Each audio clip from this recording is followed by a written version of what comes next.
নামাজ পড়েন নবীর তরিকায় ইবাদত, খানা খাবেন নবীর তরিকায় ইবাদত, নবীর তরিকায় বাথরুমে যাবেন ইবাদত, নবীর তরিকায় বাথরুম থেকে বের হবেন তাও ইবাদত, নবীর তরিকায় সন্তান লালন পালন করবেন ইবাদত। একটা সন্তান স্কুলে পড়ো নবীর তরিকায় যদি পড়ো তো ইবাদত।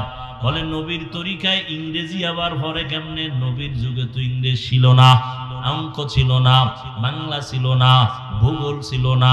কয় তুমি শিক্ষার উদ্দেশ্য টার্গেট ঠিক করো, আমি আল্লাহর মহাব্বতে লেখাপড়া করে ডাক্তার হব, ডাক্তার হইয়া নবীর তরিকায় চলবো, উম্মতের চিকিৎসা দিব, সেবা দিব, আমার ডাক্তারিও চলবে, আল্লাহর ইবাদতও চলবে, নামাজ বন্ধ হবে না, আমার রোগীদের আমি ঔষধ দিয়া বলবো নামাজ ছাড়া যাবে না, রোজা ছাড়া যাবে না।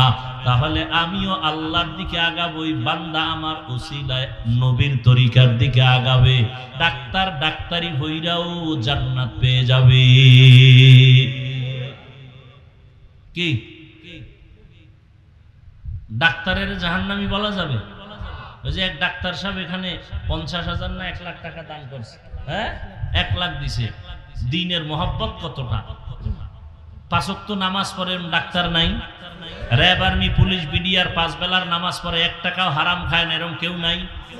সত্য কথা স্বীকার করেন, মানেন আর না মানেন। কোটি টাকার মালিক ব্যবসা করে হালাল ভাবে, 1 টাকাও হারাম খায় না, কাস্টমারকে ধোকা দেয় না, নাই। ওনার দোকানের ভিজিটিং কার্ডে লেখা আছে বিক্রি করা মাল ফেরত নেওয়া হয়। আর যারা ধোকাবাজ এরা লিখে দিছে বিক্রিত মাল ফেরত নেওয়া হয় না, এরা ধোকাবাজ। আর নবীর তরিকায় যারা ব্যবসা করে এরা লিখে দিছে বিক্রি করা মাল ফেরত নেওয়া হয়। দেখেন ওর কাস্টমার কম। 5 ওয়াক্ত নামাজে লেখা আছে নামাজের বিরতি, সাময়িক দোকান বন্ধ। নামাজ পড়ে আসছে সারাদিন 12টায়, হিসাব মিলায় রাতে দেখে বেনামাজির থেকে তার টাকা কম হলো, বরকত বেশি। বরকত বুঝেন কি? একজনে 3 প্লেট খাইয়া খায়, আর 1 প্লেট দে। আর এক আল্লাহর বান্দা 1 প্লেট দিয়ে 3 জনের পেটে দিয়ে কয় আর পারি না, এর নাম বরকত। এর নাম গরতাওয়াক্কুল মিকুনি হার সুবহ শাম মিরসানাত রিজক তু আজলা মাকাম জুজবা হক চীজে মখা আজ ইনসু জা ফজলে উ আমস্তে দর জুমলা জাহা। নবীর তরিকায় খানা খাবেন ইবাদত, নবীজির তরিকায় ঘুমাবেন ইবাদত।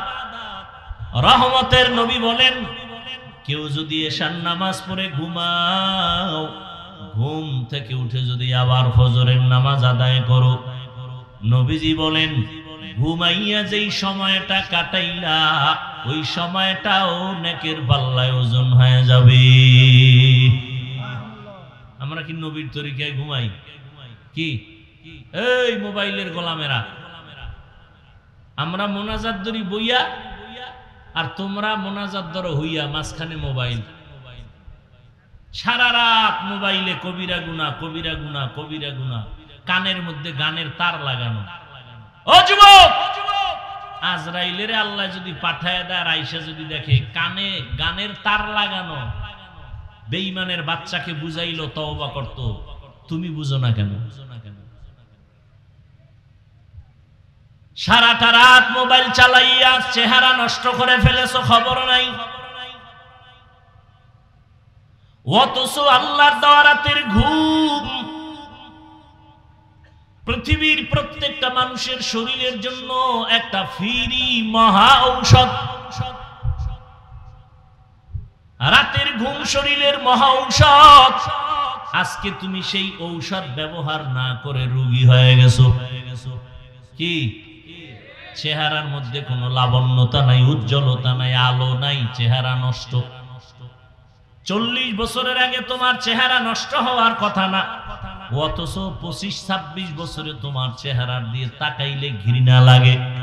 এর একমাত্র কারণ সারা রাতে মোবাইলে অন্যায় করেছো, গুনাহ করেছো, তার অভিশাপ। তোর উপরে মা বাবার দোয়া নাই, তো দোয়া নাই, বড় দোয়াও করে না, বরদোয়া করলে তো ঘুমের ভিতরে মরে যাবে। মা বাবায় যদি বরদোয়া করে সাথে সাথে দেখবি ঠাডা ভরবে। মা বাবা বরদোয়া করে না, করলেই কবুল, 1 সেকেন্ডে কবুল।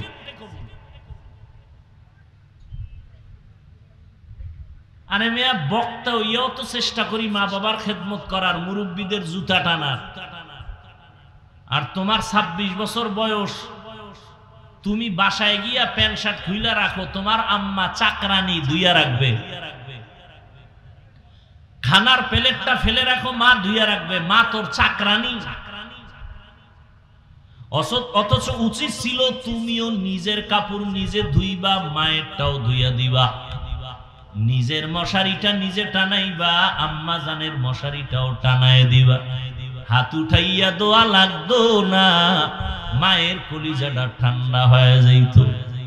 মা অন্তর দিয়া বলতেন, হে মালিক, আমারে যেই কলিজার সন্তান ঠান্ডা করলো, শান্ত করলো, ওরেও তুমি সান্ত্বনার জিন্দেগি দাও, জীবনে কষ্টের মুখ আর দেখা লাগতো না। নবীর তরিকায় ঘুমাও ইবাদত, নবীজির তরিকায় খানা খাও ইবাদত। খানা খাইতে বসো, চেয়ার টেবিলে খাইবা না, এটা নবীর তরিকা না। নবীর যুগে চেয়ার ছিল, টেবিল ছিল, নবী কখনো চেয়ার টেবিলে খান নাই। কোথাও ঠেকায় গেছি আর বসার কায়দা নেই, সেটা ভিন্ন কথা, কিন্তু পারতে বইলা চেয়ার টেবিলে খাওয়া নবীর তরিকার বহির্ভূত কাজ। সমতল জমিনে খানা খাও, দস্তারখান বিছাও, যেই প্লেটে খানা নিবা ওই প্লেটে হাত ধুইবা না, ভিন্ন পাত্রে হাত ধুইতে গিয়া দোনো হাতের কবজি পর্যন্ত ধুইয়া নাও। খানাটা প্লেটের ডান দিক থেকে লোকমা শুরু করো, বিসমিল্লাহ বলে খানা শুরু করো। পইরা গেলে খানা উঠায় খাও। আমার মাওলা খানা হালাল যেটা, এটার মধ্যে বরকত দান করেন। খানার পরে আবার দোনো হাতের কবজা পর্যন্ত ভিন্ন জায়গায় দুইও, খানার প্লেটে দুইও না। খানার মধ্যে যে তোমার জুটা হয়, কি কয় এটারে, দেখছেন নি, সহযোগিতাও করেন। খানার ভিতরে কি হয়, কাটা খোটা থাকে না, এটার কি বলেন, জুটা পানির মধ্যে ফালাইও না। খবরদার, ওই জুটা অন্য প্রাণীর খানা, বিড়ালের খানা, কুকুরের খানা, জিনের খানা, পানিতে ফেলবা না। আর যেটা খাওয়ার যোগ্য, তুমি তরকারি নিছো, রুটি নিছো, অর্ধেক খাইছো, বাকি অর্ধেক নষ্ট করিও না। তোমার আর একটা ভাই খেতে পারে, তারে দাও। যদি অযোগ্য হয় ভিন্ন প্রাণীর খানা, ওটা ফালাইও না, পানিতে ফালাইলে স্বাদ নষ্ট হয়ে যাবে। রহমতের নবী শিখাইয়া যায় না এমন কোন কাজ নাই। জুতা দুইটা কেমনে পায়ে পরবা, সেখানেও নবীর তরিকা।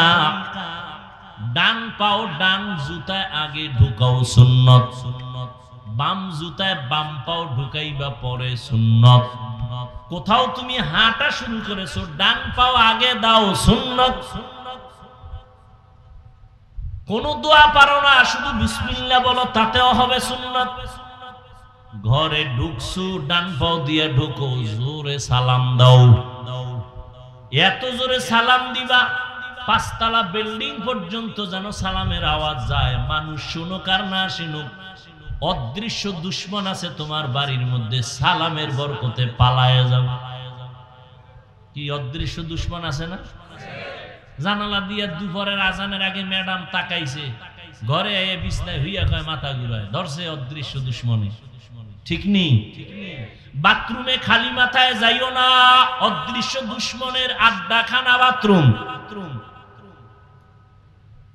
খালি পায়ে যাইও না। কয়জনের বাথরুমে জুতা আছে? কয়জনে বাথরুমে খালি মাথায় যান না? বাথরুমে যাইয়া অনেক মানুষ দুর্ঘটনায় পড়ে যায়, যায় না? অনেক। আল্লাহর কসম, নবীর তরিকায় যদি বাথরুমে যাও, কোনোদিন বাথরুমে দুর্ঘটনা হবে না। প্রথম দোয়া পড়িয়া বাম পা দিয়া বাথরুমে ঢুকো, মাথা খালি রাখবা না, পা খালি রাখবা না, জুতা পরে যাও, টুপি বা অন্য কাপড় দিয়া যাও। বাথরুমে গিয়া বসিয়া হাঁটুর উপরে কাপড় উঠাইবা না, বাম পায়ের উপরে ভর করে বসবা, সুন্নত। নবী শিখায় গেছেন সব। মাথায় টুপি থাকবে বা কাপড় থাকবে, জুতা থাকবে, নবীর তরিকায় বাথরুমে যাবে, কখনো কোনো দুর্ঘটনা হবে না। কি বাথরুম থেকে বের হবে আবার ডান পা দিয়া, অপচয় পানি খরচ করা যাবে না। হাত ভাতের পরে হাত ধুইতে পানি লাগে 1 গ্লাস, হেনে দুনিয়ার পানি নষ্ট করে। বাথরুমে পানি লাগে 1 বালতি, হেনে 1 বদনাও ব্যবহার করে না। এগুলো আমাদের একটা অভ্যাস, উল্টা পাল্টা অভ্যাস। ভাইরা আমার, তাহলে ইবাদত মানে শুধু জিকির না, শুধু তেলাওয়াত না, শুধু নামাজ না, সব ইবাদত। দোকানওয়ালা দোকানে বসে আছো, এটাও ইবাদত। ব্যবসা করা ইবাদত। আমার নবী ব্যবসা করেছেন, সাহাবায়ে কেরাম ব্যবসা করেছেন, ইমামে আজম আবু হানিফা রাহমাতুল্লাহ আলাইহি ব্যবসা করেছেন। আল্লাহ কোরআনে পর্যন্ত বলেছেন, আহাল্লাল্লাহুল বাইআ ওয়া হারামার রিবা, ব্যবসা হালাল করেছি, সুদ আমি হারাম করেছি। ব্যবসা করো হালাল, দোকানটা খুলো, ডান পা দিয়া ঢুকো, বিসমিল্লাহ বলে তালাটা ধরো, যখন দোকান বন্ধ করে যাও বিসমিল্লাহ বলে বন্ধ করো, আর আল্লাহরে বলো আল্লাহ মেহেরবানি করে হেফাজত করো। দুনিয়ার যত বড় জালেম ডাকাত আসুক তোমার দোকানে চুরি করার জন্য, নবীর তরিকায় ব্যবসা করো, বিসমিল্লাহ বেশি বেশি বইলা কাজ করো। ওই ডাকাত আসবে ঠিকই হামলা করতে, জীবনে দোকানে ঢুকতে পারবে না, আল্লাহ ফেরেশতা পাঠাইয়া হেফাজত করবে। সমুদ্রের ভেতরে জাহাজ ডুবে গেছে, জাহাজ মালবাহী জাহাজ, ঢাকায় তার অফিস, মালিকের টেলিফোন করলো আপনার জাহাজ সাগরে ডুবে গেছে। মালিক সাগরে দেখছে কিছু, কিন্তু দোকানে বলে আল্লাহর কসম আমার জাহাজ ডুবে নাই। ডুবছে, কসম আল্লাহর ডুবে নাই। খবর নাও, খবর নিয়ে দেখে আর একটা জাহাজ ডুবে গেছে, নিজেরটা ডুবে নাই। এইবার ডাক দিয়ে কয়, ভাইজান আপনি তো দেখেন নাই কাঠটা ডুবছে, আপনি কসম খাইয়া গ্যারান্টি দিলেন কেন? বলে রসুলের তরিকা, যারা হালাল ভাবে ব্যবসা করবে আর যাকাত ঠিক মতো আদায় করবে, আল্লাহ ফেরেশতা দিয়া তার মাল হেফাজত করবে। আমাকে ভরসা আছে। বাড়ির দোকানে আগুন লাগছে, নবীর একজন আশেক কইতেছে আল্লাহর কসম আমার ঘরে আগুন লাগে না, আপনারটাই লাগে না। খোঁজ নে, খুঁজে দেখে আশেপাশে বাড়িঘর সব পুরা ছাই, হের ঘরে আগুন লাগে না। এবার কয় কি আপনি গ্যারান্টি দিলেন কেমনে? কয় রসুলের তরিকা, ফজরের পর একটা দোয়া আছে, এটা পড়লে আল্লাহ পাক সমস্ত আগুনের সমস্ত মুসিবত থেকে ফেরেশতা দিয়া পাহারা দিয়া হেফাজত করবে। আমি বিশ্বাসই তো নাই, বিশ্বাস নাই। জুমার দিন ইমাম সাহেবের রেখা আব্বার জন্য দোয়া করেন। ইমাম সাহেব আব্বার দোয়া করতে যে আরো 6 জন আব্বার নাম কইছে, কয় না? যে কইছিল আমার বাবার নামে দোয়া করবেন, এর মোনাজাতের ভিতরেই মাথা গরম হয়ে গেছে। আমার আব্বার নাম কইলাম, আরো 6 জন মিলাইলো। হাদিয়া ছিল 500, এবার 50 বাইরে করে নেন। 500 দেওয়ার খেয়াল ছিল, কয় দোয়া তো এখন 6 দিকে ভাগ হয়ে গেছে, আমার আব্বা একা পায় নাই, তা হাদিয়া 500 দিতাম, 50 দিয়ে দিয়া হুজুরের আবার কয় এরুমি কইরেন। এরকম মূর্খ ভণ্ড আছে না নাই? আমার আব্বার নাম কইলেন না কেন? কি ব্যাপার? আব্বা, আল্লাহ তো আমার আব্বার নাম জানে না, আপনি বইলে দিলে না আল্লাহ বুঝবে আমার আব্বা। এরকম মূর্খ আছে না নাই? না কোরবানি আইতেছে, আর একটা কারিশমা তেলেসমাতি গরুডারে হোয়াইয়া, এরপর বিশাল 7টা সিডি, আছে না নাই? দে নাম কোন তো 7 জনের নাম কইলি তো না, অমুকের ছেলে, মায়ের নাম অমুক, ওয়ার্ড নাম্বার এত, থানা এত, গল্লি এত। এত কেন? এই নামে তো এই গুলশানে লোক আছে, এই নামে কুমিল্লা আছে। তো যদি এই পুরো ওয়ার্ড নাম্বার, গল্লি নাম্বার, বাসাবাড়ির নাম্বার না কান তো দোয়া তো কুমিল্লা যাবে। কি পরিমাণ মূর্খ আমাদের সমাজে বসবাস করে, সীমানা নাই। এরা মনেই করে না যে হুজুরেরা কিছু জানে। হুজুর গো নাকে রশি লাগায় চালাইতে পারলে মনে করে জান্নাত রেডি। এরকম বহু বেয়াদব আছে না নাই? আল্লাহ হেদায়াত দান করুন। তো ইবাদত হতে হবে রাসূলের তরিকায়। এখন রাসূলের তরিকা চিনেন না, কি করবেন? একমাত্র পথ উলামায়ে আহলে হকের পরামর্শ নিয়ে চলতে হবে। কোন চালাকি চলবে, কোন চালাকি চলবে না। তো নবীর তরিকায় ইবাদত করেন। ও যুবক, স্কুলে পড়ো বাধা নাই, কলেজে পড়ো বাধা নাই, চাকরি করো বাধা নাই, ব্যবসা করো বাধা নাই। তবে তোমার টার্গেট থাকবে আমি আল্লাহর দ্বীন জিন্দা করব, আমার ভাই মুসলমানের উপকার করব। ইসরাইলের বেঈমানেরা, সারা দুনিয়ার বেঈমানেরা এক হয়ে যাইতেছে, মুসলমানকে অ্যাটাক করবে, ইসলামের আলো বন্ধ করে দিবে। হঠাৎ করে যদি বলে মুসলমানের সাথে আমাদের বয়কট, কোনো হসপিটালে এদের জায়গা নাই, চিকিৎসা নাই, ঔষধ বন্ধ। ও যুবকেরা, স্কুল কলেজ ভার্সিটিতে পড়া তুমি একজন ডাক্তার হইয়া দাঁড়াও, বেঈমানের মোকাবেলায় দাঁড়ায় বলবা, এই বেঈমানের বাচ্চারা, তোদের হসপিটাল লাগবে না, ডাক্তার লাগবে না, ঔষধ লাগবে না, আমাদের মুসলমানের জন্য আমরা মুসলমান ডাক্তারেরাই ইনশাআল্লাহ যথেষ্ট। তাহলে ডাক্তার লাগবে না আমগো, ইঞ্জিনিয়ার লাগবে না। আমগো দেশের সব ডিসি, এসপি, ওসি সব 5 ওয়াক্ত নামাজি হইলে এই দেশে আমগো এত ওয়াজ লাগতো? কথা বলেন না কেন? সব হুজুর হয়ে যাইব, সব হুজুর হওয়া লাগবে। হ্যাঁ, সবার 5 কুল্লি পড়া লাগবে, সবার তাবলিগ করা লাগবে। কই একবারও বলছি যে তাবলিগে না গেলে জাহান্নামে যাবেন? সরমনাই না গেলে, কওমি মাদ্রাসায় না পড়ালে জাহান্নামে যাবেন বলছি? হ্যাঁ, রসুলের আদর্শ মতো চলতে হবে, কথা শেষ।